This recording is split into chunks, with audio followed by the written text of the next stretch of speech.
Suck it, guard! Haha! Welcome back to more Majora Smash Shenanigans. So the trick I just did there was basically, it's pretty simple actually. All you really need to do is just do a recoil flip at a certain angle. Just basically like, get right here and aim for the corner of the darkness right there. And then just backflip, bomb shoot, bam. Whoop. Except when it doesn't work. Thank you, game, for doing this while I'm recording. Really appreciate it. There we go. And that works. Now, the reason why I pulled out the Deku mask real quick is you can actually do the same trick with the Deku mask, or Deku, whatever, however you want to pronounce that. Anyway, if you turn into Deku and backwalk against the guard in that same position, you'll just go right through him. Now, what's interesting is that if you do this same trick in the very beginning of the game, the first cycle, and you go out to Termina Field early, there's actually no enemies out there. So it makes it kind of interesting. It's used in the speedrun, actually, which the speedrun I'm talking about, I'll probably actually link that in the description. So if anyone is actually curious about how all the tricks that I've basically showed you guys being used in an actual speedrun being done by a pro who actually knows how to do these tricks, then you can watch that video. So I wanted to get up here and show you guys this. I believe I mentioned this in an earlier episode, but I wanted to show you guys and actually do that on camera to show you the Deku gainer there. Because this leads into the next trick I want to show you guys. If you do that, and then you do this next trick I'm going to show you, you can basically skip ever having to play with the Bomber Kids. So I'm sure all of you are familiar with this kid over here who you have to tell the code to. But we don't like him. So we're just gonna clip past him, like with a bomb. Except I failed. See you later. Oh, what? Come on. Why did that not work? That should have worked. I guess I was just slightly off. Alright, let me try this again. Line up right here, side hop. Bomb, backflip, roll. Too early. Backflip, roll. Still too early, come on. That's too late, I think. What? Come on, game. What the? I don't fail at Superslides this often. I swear.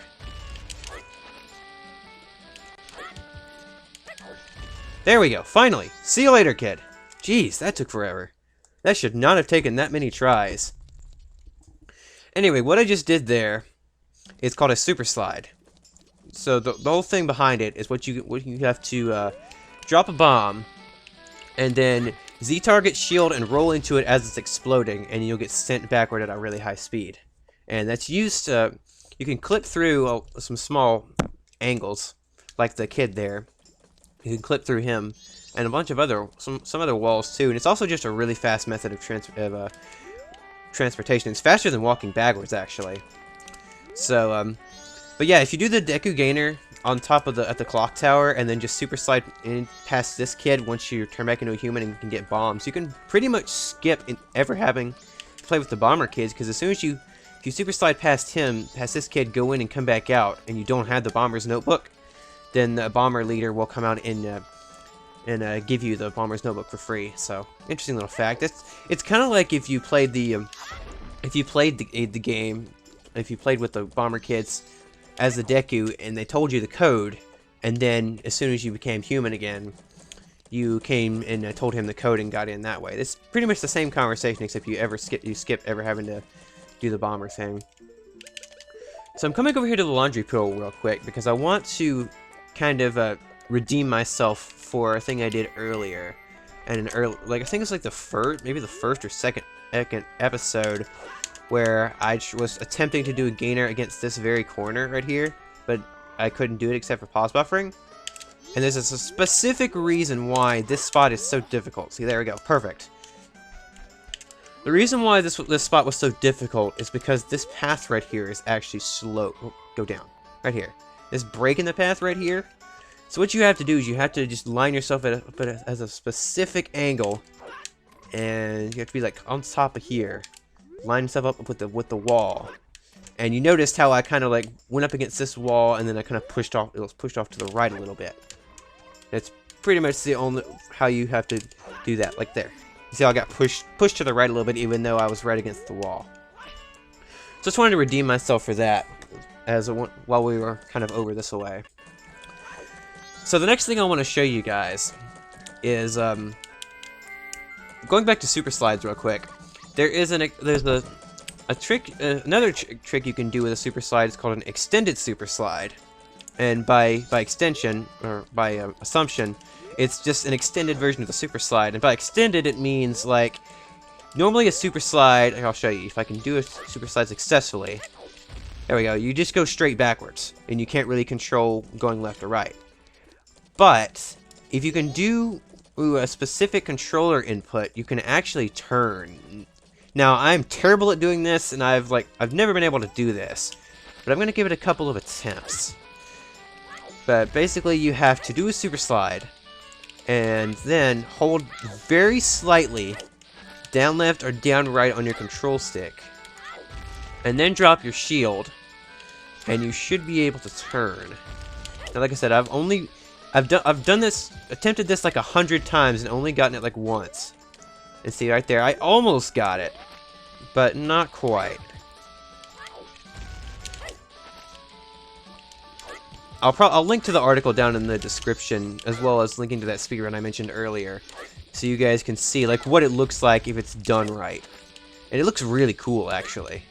But of course, since I'm terrible at this game, obviously, I cannot show you complex tricks like this. Come on, game. I'll give it a couple more attempts. Okay, there's Superslide. Nope. Okay. You know, I'm just gonna go ahead and call that, because, you know, like I said, it's very, very specific. You have to hold very slightly on your control stick, because, like, here, I'll show you. If you hold very slightly, Link normally just kind of turns like that. You have to find that specific spot on your controller and hold that while you're super sliding backwards, and it's difficult to find. But once you find it, it's not too difficult to get it consistent if you know how to do it. But it's kind of difficult for me, since I'm actually running this on an emulator with an Xbox 360 controller.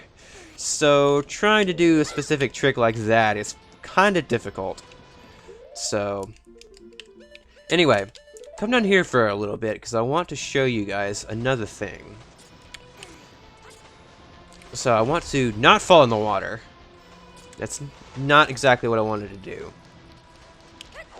What I'm going to do is I'm going to do something kind of similar like we did in the first, I think it was the first episode, where I originally introduced you guys to bomb hovering, and we went over, like, through the ceiling, over the door over there, and went back to the beginning of the game. Of course, and I fail at jumping, apparently.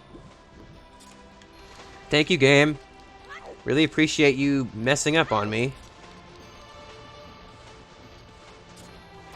Get up on this. Now, get over to this side of it. Alright, now, what I'm going to do is I'm going to bomb hover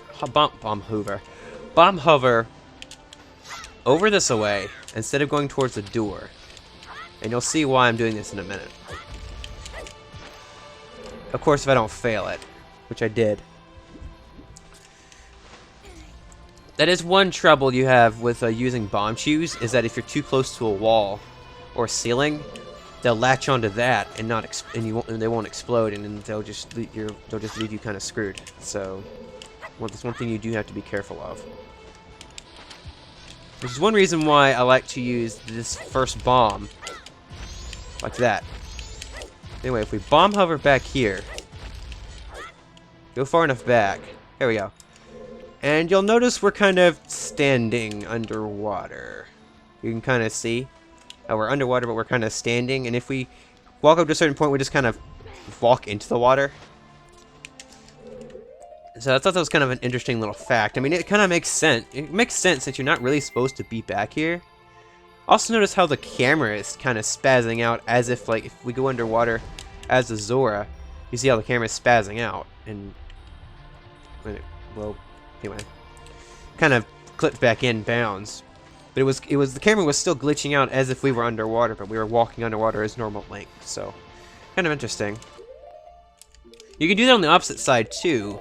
It's just a little bit more difficult because the water current is moving this way, and so it's very easy to get pushed back inbounds with the water. But actually, let me go back there one more time because I want to show you guys something. I didn't really show you guys too much of what was back there besides the weird water mechanics. So let me go back there one last time. One more time before we move on.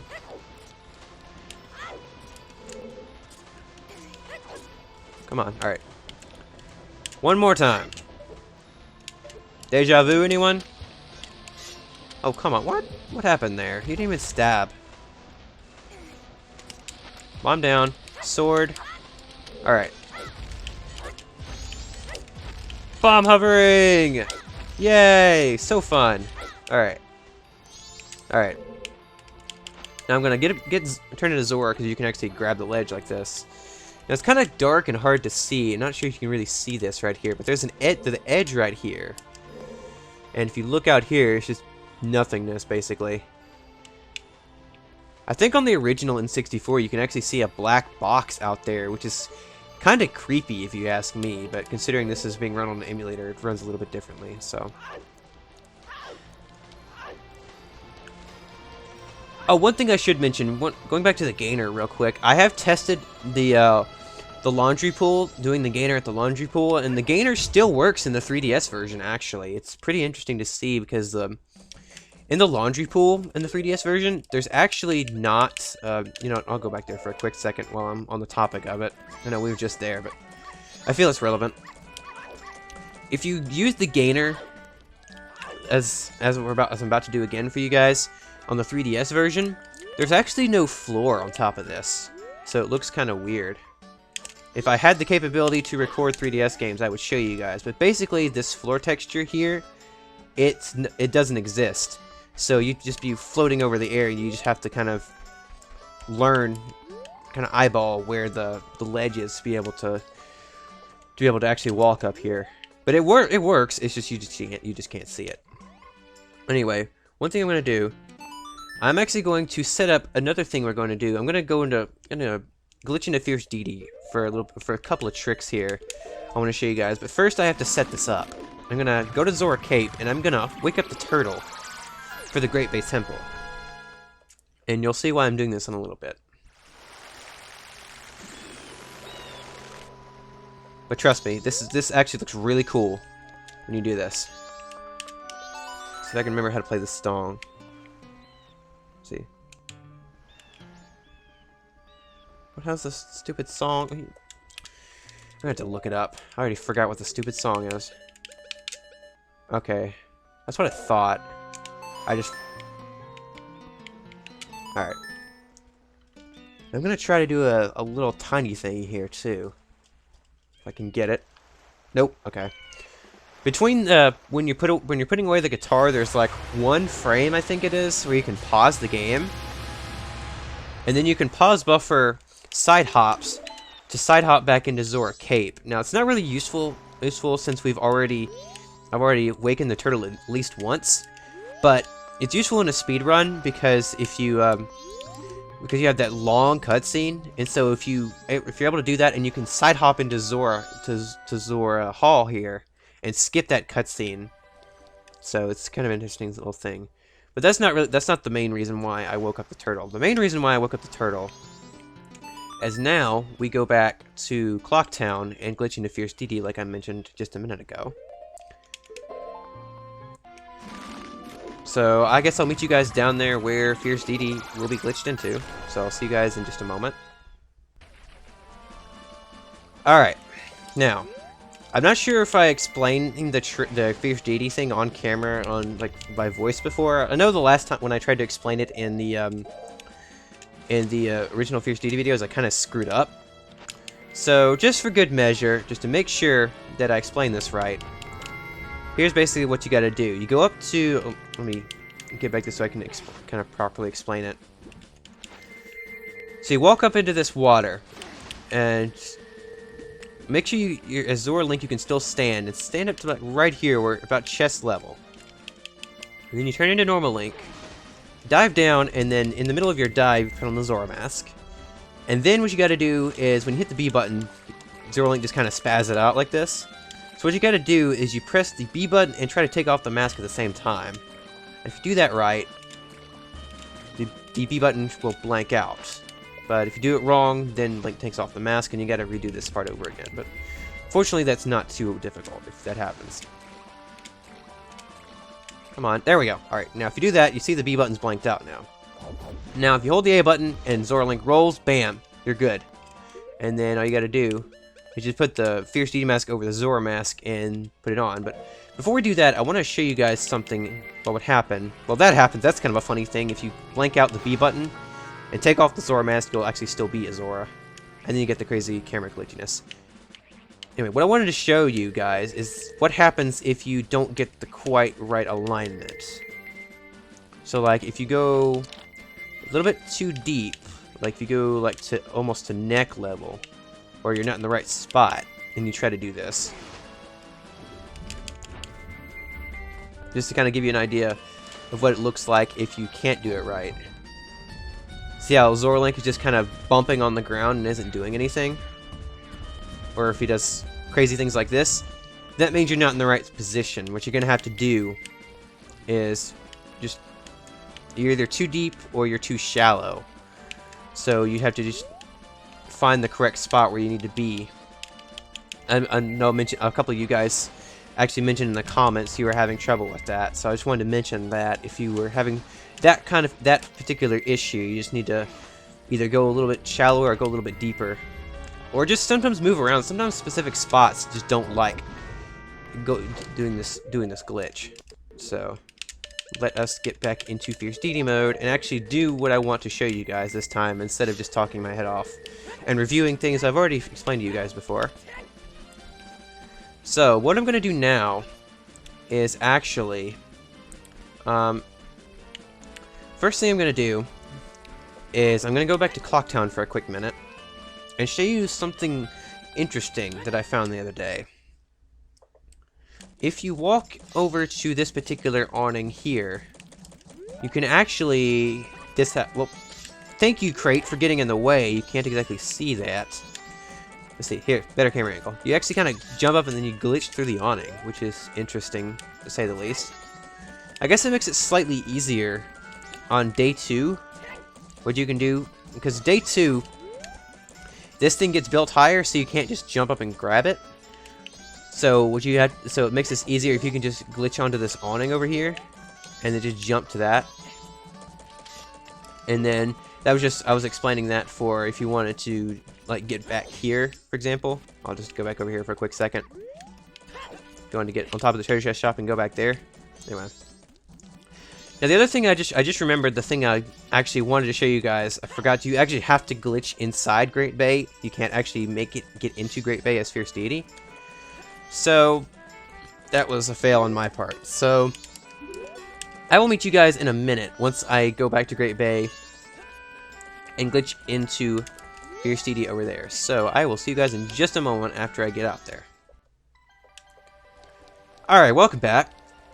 So what I'm going to do here is I'm going to go back to the same spot. I believe I showed this spot in the Fierce Deity episodes when I did the episodes that were just purely about Fierce Deity. This particular spot is a little bit difficult because it's kind of a sloped rock. So I'll explain a little bit more in detail on how to do this particular spot. So you go to right here, and then you do the same thing. Where you... Whoops, that's the wrong button. Where you have to hit the B button and take off the mask at the same time. Which, like I said, is a little bit difficult because this spot is kind of finicky. You have to do this spot a very specific way. Nope, a little too early.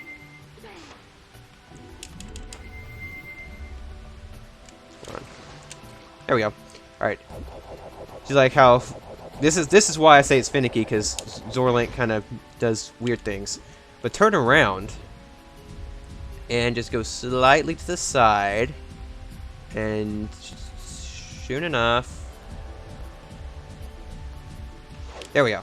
Alright, find the right spot and then you should roll. And then just put that there, and bingo. Alright, now the reason why I did this goes back to when I woke up the turtle earlier this episode. And this is where that comes in. So we glitch into Fierce Deity, and then we walk out here. Now it turns out that this turtle actually has a gigantic hitbox.